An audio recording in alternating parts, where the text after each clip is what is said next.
दलितों के लिए बराबरी की बातें करना आसान है और उन्हें बराबरी का दर्जा देना बहुत मुश्किल है।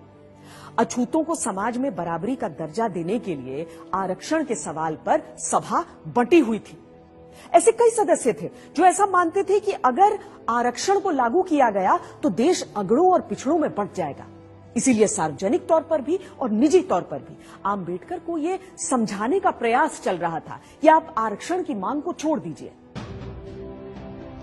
भीमराव, आपसे एक बात करनी थी। जी बोलिए। आपने तो देखा ही है सभा में कितने लोग सरकारी नौकरियों में आरक्षण का विरोध कर रहे हैं। अब अगर शेड्यूल कास्ट और शेड्यूल ट्राइब वालों को आरक्षण दिया गया तो आप तो जानते ही हैं फिर सिख, ईसाई, पारसी, मुसलमान कोई पीछे नहीं रह जाएगा। हाँ, मगर सिख, ईसाई, पारसी, मुसलमान या किसी और का मुकाबला अनुसूचित जनजातियों के साथ नहीं हो सकता। ये सारी जातियां पैसे वाली भी हैं और सोशली सिक्योर्ड भी। ठीक बात है, पर अगर एक बार आरक्षण का दरवाजा खुल गया तो देखिएगा सभी लोग अपना हक मांगेंगे और हिंदुओं के लिए सरकारी नौकरियों में जगह नहीं बचेगी, जबकि संख्या में वो सबसे ज्यादा है। आप चाहते क्या हैं? सिर्फ मैं ही नहीं, सरदार पटेल भी यही चाहते हैं कि हो सके तो संविधान में आरक्षण की बात ही हटा दी जाए। मेरे रहते संविधान से आरक्षण नहीं हटने वाला, चाहे आप कितना भी जोर लगा लें मुंशी जी। पर कोई रास्ता तो हो सकता है ना? हाँ, एक रास्ता है। मैं ही हट जाता हूं संविधान की ड्राफ्टिंग कमेटी से। अरे फिर आप लोग जैसा चाहें वैसा संविधान बना लीजिएगा। सुनिए भीमराव, भीमराव सुनिए तो। डॉक्टर आंबेडकर को लगा कि जिन दलितों की लड़ाई वो लड़ रहे हैं, अगर उनको ही जीने का अधिकार नहीं दिला पाए तो फिर संविधान सभा में रहने का फायदा क्या है। आंबेडकर ने न सिर्फ संविधान बनाने के काम से खुद को अलग कर लिया, बल्कि ये भी इशारा कर दिया कि वो न सिर्फ ड्राफ्टिंग कमेटी बल्कि कानून मंत्री के पद से भी इस्तीफा दे देंगे। इससे ऐसी खलबली मची कि आंबेडकर को मनाने खुद सरदार पटेल उनके घर पहुंच गए।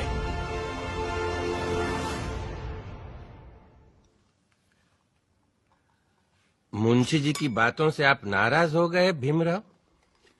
लेकिन वो तो आपकी बात लेकर आए थे मेरे पास, इसीलिए मैंने कहा कि मैं ही ड्राफ्टिंग कमेटी से हट जाता हूं।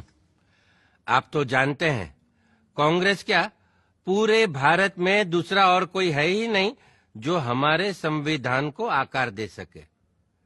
खुद बापू भी यही कहा करते थे। लेकिन आप उनकी बात मानते कहां हैं पटेल जी? गांधी जी पिछड़ों को रिजर्वेशन देने की मेरी तजवीज से सहमत थे।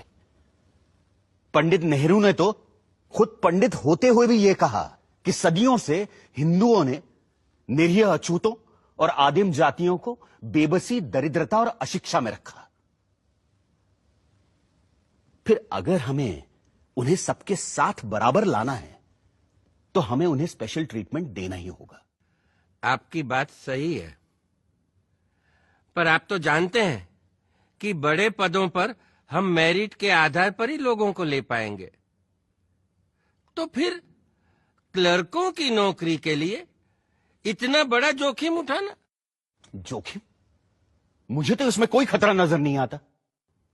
खतरा यह है कि अगर हमने एक विशेष वर्ग को आरक्षण दे दिया तो बाकी के लोग भी आरक्षण की मांग करेंगे और भारत भर में जातिवाद का ये जहर फैलता जाएगा। जहर तो हमने पिया है सदियों से और फिर भी हम जिंदा हैं। रीढ़ की हड्डी तोड़ डाली आप लोगों ने हमारी, फिर भी हम लोग खड़े हैं। अरे एक बार हमें अपने बराबर आने का मौका तो दीजिए पटेल जी, फिर देखिए कैसे हम आगे निकल जाते हैं। और यह काम बिना आरक्षण के नहीं होगा। अगर फिर भी मेरी बातें आपको जहरीली लग रही हैं तो मैंने अपना इस्तीफा तैयार रखा है, आप खुद लेते जाइएगा। मैं बड़ा जिद्दी आदमी हूं आंबेडकर जी, लेकिन मूर्ख नहीं हूं।